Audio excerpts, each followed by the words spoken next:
Hello everyone, welcome to the channel the human algorithm. आज की class में हम डिस्कस करेंगे ऑल द न्यूमेरिकल क्वेश्चंस जो BPCC 104 इग्नू एग्ज़ाम में पूछे गए हैं in the last 5 years.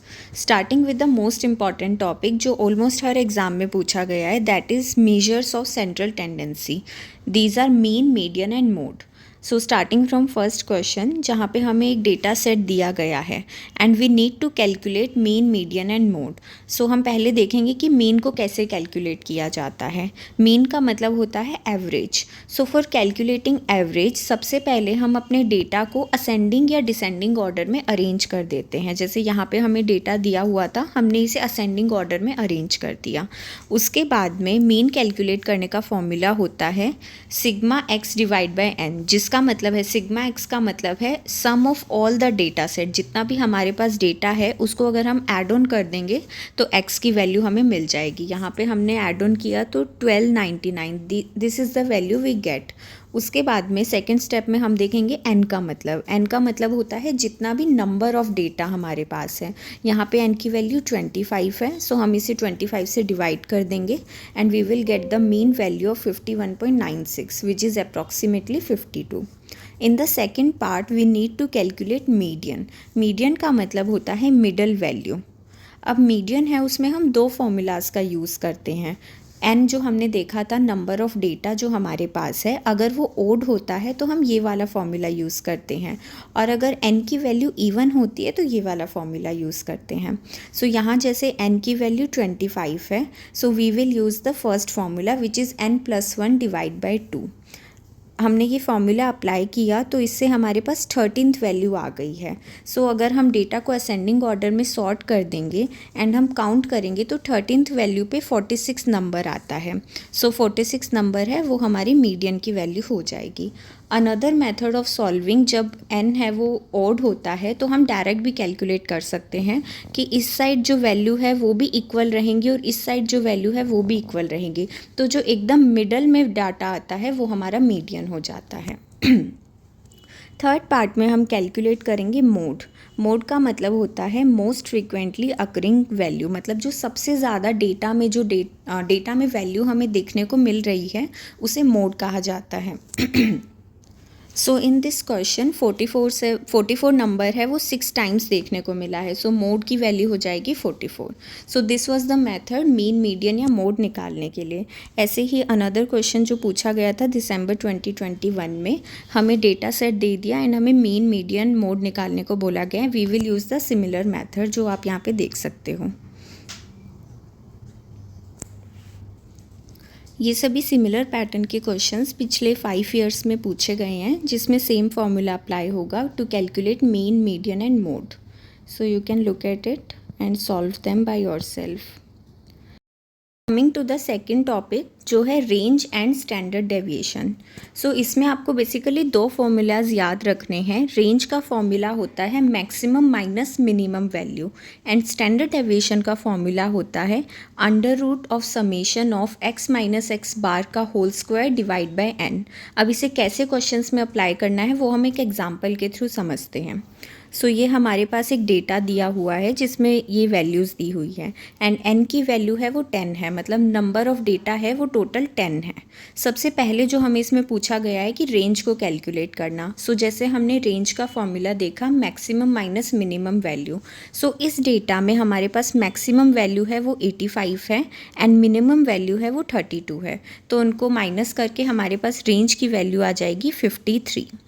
Step second में हम मीन कैलकुलेट करेंगे क्योंकि हमें दूसरा क्वेश्चन पूछा गया स्टैंडर्ड डेविएशन कैलकुलेट करने का। सो जब भी स्टैंडर्ड डेविएशन पूछा जाए सबसे पहले हम एक टेबल ड्रॉ कर लेंगे। फर्स्ट जो लाइन है, फर्स्ट कॉलम है टेबल की, उसमें हम हमारा गिवन डेटा मेंशन कर देंगे, उसको बोला जाता है x। ये हमारा गिवन डेटा है जो हमें क्वेश्चन में दिया जाएगा। सेकंड हम कैलकुलेट करेंगे x माइनस एक्स बार। एक्स बार का मतलब होता है मीन वैल्यू। जैसे हमने ऊपर वाले क्वेश्चन में सीखा कि मीन को कैसे कैलकुलेट करते हैं, तो वही मीन हमें यहाँ पे कैलकुलेट करना है। सो मीन को कैलकुलेट करने के लिए हम सभी डेटा को समेशन कर देंगे एंड उसे डिवाइड कर देंगे n की वैल्यू से विच इज़ 10 हेयर। इससे हमारे पास x बार की वैल्यू आ जाती है 71.1। अब हम x माइनस एक्स बार की वैल्यू कैलकुलेट करेंगे। सो फॉर दैट हम सबसे पहले देखेंगे हमारा फर्स्ट वैल्यू क्या है। x की फ़र्स्ट वैल्यू 81 है, उसे हम माइनस कर देंगे 71.1 से, जिससे हमारे पास x माइनस एक्स बार की फ़र्स्ट वैल्यू आ जाएगी, दैट इज़ 9.9। ऐसा ही हम सारे डेटा के लिए करेंगे। जैसे सेकंड वैल्यू 32 दी हुई है, 32 को माइनस करेंगे 71.1 से, तो हमारे पास डेटा आ जाएगा -39.1। अब इस माइनस को रिमूव करने के लिए हम यहाँ x माइनस एक्स बार का होल स्क्वायर कर देंगे। किसी भी चीज़ का जब स्क्वायर किया जाता है तो माइनस साइन है वो रिमूव हो जाता है। सो यहाँ पे हमारे पास इस तरीके से वैल्यूज़, फाइनल वैल्यूज़ आ जाएंगी। अब फॉर्मूलाज में अगर हम पुट इन करें तो उसमें summation of x minus x bar चाहिए हमें। इसके लिए हमारे पास जितनी भी वैल्यू आएगी उन सब का हम समीशन कर देंगे एंड उससे हमें वैल्यू मिलेगी 2136.9। सो अगर हम इसे फॉर्मूला में अप्लाई करें, जो फॉर्मूला था under root of x minus x bar का whole square divide by n। So x minus x bar का होल स्क्वायर की वैल्यू है 2136.9, जो हमने यहाँ पे पुट इन कर दी है, डिवाइड बाय n मतलब 10 जो हमारे पास टोटल नंबर ऑफ डेटा था, एंड उसका स्क्वायर रूट करके फाइनल वैल्यू आ जाएगी 14.62। सो इस तरीके से हम रेंज कैलकुलेट कर लेंगे and standard deviation. Further exams में भी इस टाइप के क्वेश्चंस पूछे गए थे एंड आप सेम मेथड अप्लाई करके इन्हें सॉल्व कर सकते हैं।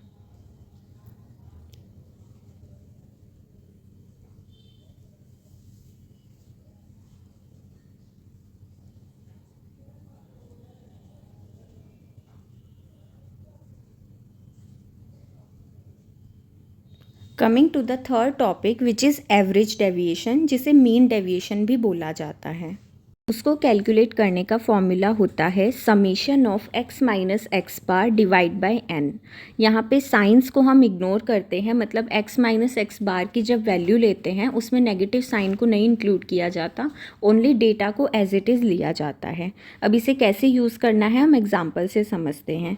जैसे दिसंबर में ये क्वेश्चन पूछा गया था जहाँ पे हमें ये डेटा दिया गया, यहाँ n की वैल्यू है वो 5 गिवन है। सो हम इसमें हमें एवरेज डेविएशन है कैलकुलेट करना है। सो सबसे पहले हम x बार की वैल्यू कैलकुलेट करेंगे। x बार का मतलब होता है मीन वैल्यू। सो हम सम कर देंगे इस सभी डेटा का एंड उससे 5 से डिवाइड कर देंगे, जैसे ऊपर हमने मीन डेविएशन में देखा था, सॉरी मीन कैलकुलेट करने में देखा था। उससे हमारे पास x बार की वैल्यू आ जाएगी 6.6। आफ्टर दैट हमने जैसे स्टैंडर्ड डेविएशन में टेबल बनाई थी वैसे ही हम एवरेज डेविएशन में बनाएंगे। फर्स्ट कॉलम में हम x की वैल्यू लिखेंगे जो हमारे पास डेटा गिवन है। सेकंड कॉलम में हम लिखेंगे x माइनस एक्स बार। सो x माइनस एक्स बार के लिए जैसे हमने स्टैंडर्ड डेविएशन में कैलकुलेट किया था वैसे ही यहाँ पे करेंगे। जैसे यहाँ फर्स्ट वैल्यू है 7 गिवन है, सो 7 को हम माइनस कर देंगे 6.6 में से एंड हमारे पास डेटा आ जाएगा 0.4। ऐसे ही सारे डेटा के लिए हम सेम ही मेथड अप्लाई करेंगे। आफ्टर दैट हम यहाँ पे जैसे स्टैंडर्ड डेविएशन है उसमें हमने स्क्वायर किया था, यहाँ हम स्क्वायर नहीं करेंगे बल्कि एब्सोल्यूट वैल्यू को लेंगे। एब्सोल्यूट वैल्यू का मतलब होता है नेगेटिव साइन है उसे रिमूव कर दिया जाएगा डेटा में से। सो यहाँ पे 0.4, 2.6, -2.6 हमारे पास वैल्यू आई थी बट हमने उससे माइनस साइन हटा दिया एंड डायरेक्ट 2.6 वैल्यू है वो ले लेंगे। उसके बाद एंड में हम कर देंगे इसका समेशन, क्योंकि हमें फॉर्मूला में इसे अप्लाई करना है। So we will do summation of x minus x bar which is 12.4। Average deviation के फॉर्मूला में हम इसे पुट इन कर देंगे 12.4 डिवाइड बाय 5, क्योंकि n की वैल्यू यहाँ पे 5 है। उससे हमें फाइनल जो एवरेज डेविएशन की वैल्यू है वो मिल जाएगी विच इज़ 2.48। अगर इसी डेटा पे हमें स्टैंडर्ड डेविएशन कैलकुलेट करना है तो उस केस में हम इंडिविजुअल जो हमारे पास वैल्यू आई थी उसका स्क्वायर कर देंगे एंड फिर उस स्क्वायर का समेशन कर देंगे एंड उसके बाद हमें फाइनल स्टैंडर्ड डेविएशन की वैल्यू मिल जाएगी which is 2.73। Coming to the next topic which is quartile deviation. So for that हम जो फॉर्मूला का यूज़ करते हैं that is Q3 minus Q1 divide by 2।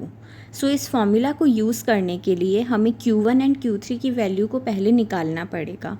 Q1 की वैल्यू को निकालने का फॉर्मूला होता है value at n+1 divide by 4 position. So इस फॉर्मूला से हमें Q1 की जो वैल्यू है उसकी पोजीशन मिल जाएगी, उस पोजीशन पे जो नंबर होगा वो Q1 होगा। ऐसे ही Q3 के लिए इस फॉर्मूला को यूज़ करके हमें पता चल जाएगा कि किस पोजीशन पे Q3 की वैल्यू होगी, and then we can put it in our main formula जो क्वार्टाइल डेविएशन का है। ऐसे ही अगर कोफिशिएंट ऑफ क्वार्टाइल डेविएशन है उसको निकालने को बोला जाए तो उसका फॉर्मूला है Q3 minus Q1 divide by Q3 plus Q1। अब इसे कैसे यूज़ करना है हम क्वेश्चन से समझते हैं। हमारे पास यहाँ गिवन डेटा है। सबसे पहले हम इस डेटा को असेंडिंग ऑर्डर में सॉर्ट कर देंगे। n की वैल्यू यहाँ पे 11 है। सो सबसे पहले हम आइडेंटिफाई करते हैं Q1 की पोजीशन को। Q1 के लिए हम ये वाला फॉर्मूला यूज़ करेंगे। So value at n+1, n यहाँ पे 11 है, 11 + 1 डिवाइड बाय 4, इससे हमारे पास 3 आंसर आएगा। सो हम थर्ड वैल्यू को देखेंगे। थर्ड वैल्यू अगर हम देखें तो वो है 25। सो हमारा Q1 की वैल्यू हो जाती है 25। ऐसे ही Q3 है, उसको फाइंड आउट करने के लिए हम ये वाला फॉर्मूला यूज़ करेंगे जिसमें वैल्यू दी हुई है 3n+1 डिवाइड बाय 4। इसको सॉल्व करने पे हमें फाइनल वैल्यू मिलती है 9th वैल्यू। 9th पे अगर हम देखें तो वहाँ पे जो वैल्यू दी हुई है दैट इज़ 34। सो हमारी Q1 है उसकी वैल्यू हो जाएगी 25 एंड Q3 है उसकी वैल्यू हो जाएगी 34। अब हम इसे फॉर्मूला में अप्लाई करते हैं। सो क्वार्टाइल डेविएशन का फॉर्मूला था Q3 minus Q1 divide by 2। So 34 minus 25 divide by 2 से हमें वैल्यू मिल जाएगी 4.5। अगर हमें कोफिशिएंट ऑफ क्वार्टाइल डेविएशन निकालने को बोला जाए सो हम पहले ऊपर माइनस कर देंगे एंड उसके डिवाइड में प्लस कर देंगे एंड हमें फाइनल वैल्यू मिल जाएगी 0.152। नेक्स्ट टॉपिक है स्पीयर्समैन रैंक कोरिलेशन।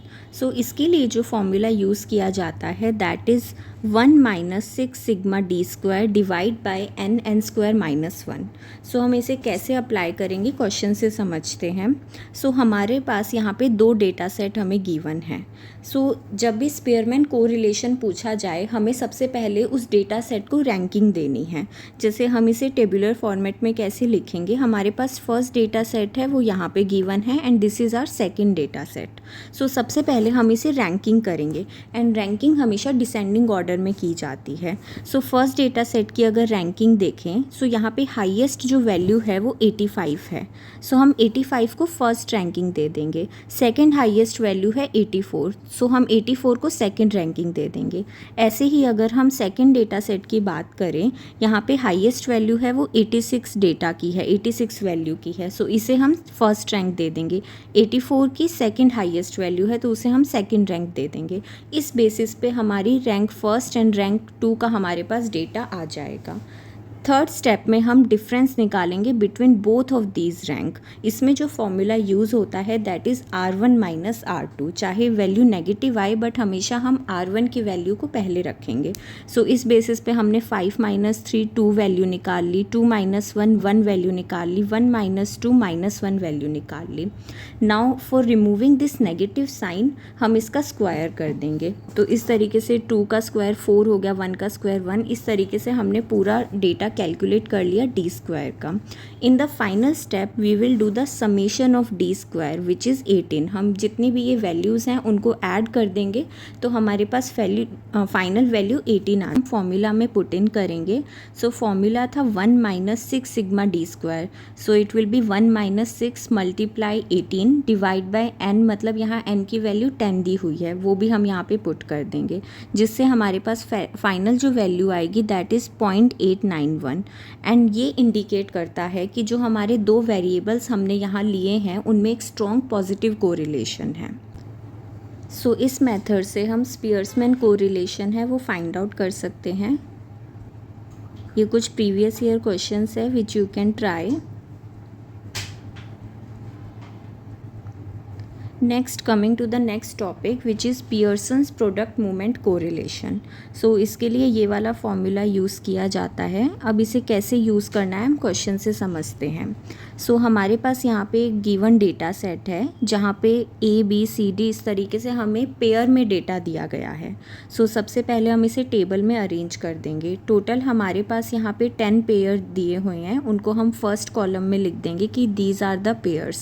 सेकेंड कॉलम में हम उनकी x एंड y की वैल्यू लिखेंगे। सो x जो वैल्यू होती है दैट इज़, समझो यहाँ पे A फर्स्ट पेयर है, सो यहाँ जो 9 है वो x की वैल्यू हो जाएगी एंड 3 है वो y की वैल्यू हो जाएगी। सो उसी तरीके से हम कॉलम में उसे अरेंज कर देंगे।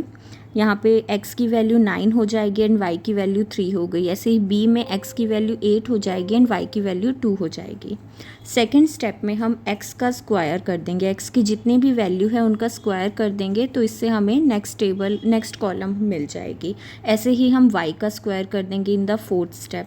Finally we will multiply x with y। So 9 3 जो 27, 8 2 जो 16, इस तरीके से हम x और y का प्रोडक्ट निकाल लेंगे। सो ये हमारे पास सारा डेटा है वो आ जाता है। अल्टीमेटली हम समेशन कर देंगे सभी डेटा का, जैसे x y है उसका समेशन कर दिया तो 174 आ गया। ऐसे ही y स्क्वायर की वैल्यू का समेशन कर देंगे एंड x स्क्वायर की वैल्यू का समेशन कर देंगे। Now we will put it in the formula. So हमारे पास जो फॉर्मूला था उसमें हमें समेशन ऑफ x चाहिए था, समेशन ऑफ y चाहिए था, समेशन ऑफ x स्क्वायर चाहिए था, summation of y square and summation of x y. और इन सभी वैल्यूज़ को अगर हम पुट इन करेंगे तो हमें फाइनल वैल्यू मिल जाएगी r की, दैट इज़ -0.519, जो आप इजीली कैलकुलेट कर सकते हैं with the help of calculator.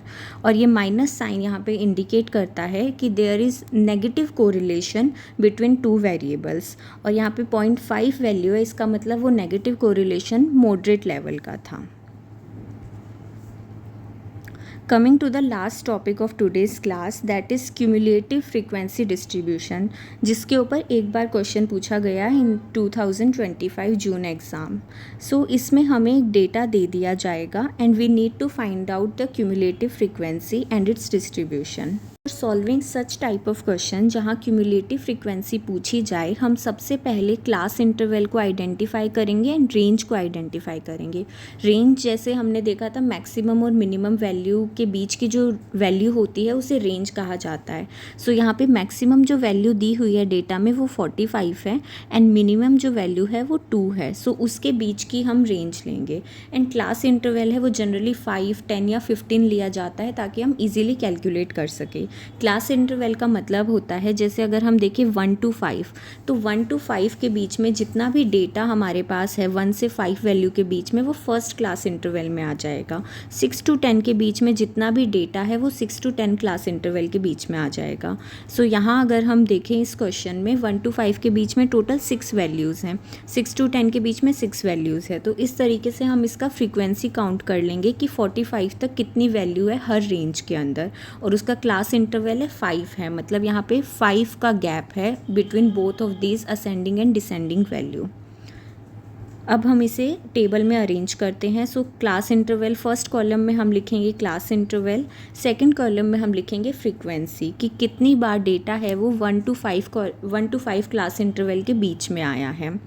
Third point में हम लिखेंगे क्यूमुलेटिव फ्रीक्वेंसी। सो क्यूमुलेटिव फ्रीक्वेंसी को निकालने के लिए हम सबसे मिनिमम क्लास इंटरवल के पास जाते हैं। सबसे मिनिमम क्लास इंटरवल है 1 to 5। 1 to 5 के सामने जो फ्रीक्वेंसी लिखी हुई है दैट इज़ 6, वो हमारी फर्स्ट क्यूमुलेटिव फ्रीक्वेंसी हो जाती है।